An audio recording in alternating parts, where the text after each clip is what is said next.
চত্বরে আলিম উলামাদের উপরে নির্বিচারে যে গুলি চালানো হয়েছিল, দীর্ঘ 16 বছরে বাংলাদেশের নিরীহ যে মানুষগুলোকে গুলি করে হত্যা করা হয়েছিল, গুম করে রাখা হয়েছিল, তাদের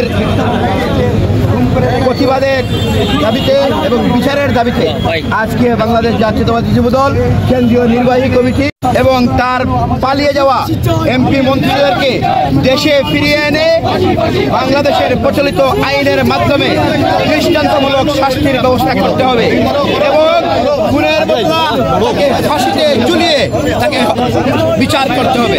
ধন্যবাদ আপনাদের। আওয়ামী লীগ তো একটি চুরের দল, তারা তো থেকে চুরি লুটপাট করে দুর্নীতি করে তাদের পকেট বাড়ি করেছে, দেশকে অর্থনীতি শূন্য করেছে। আমরা এর দৃষ্টান্তমূলক শাস্তি চাই। যে সকল টাকা শেখ হাসিনার নেতৃত্বে এবং তার এমপি মন্ত্রীর নেতৃত্বে দেশ থেকে পাচার হয়েছে, সেগুলা এই অন্তর্বর্তী সরকারের মাধ্যমে বাংলাদেশে ফেরত আসবে এবং বাংলাদেশ একটি সমৃদ্ধশালী দেশ হিসাবে পরিণত হবে বলে আমরা বিশ্বাস করি।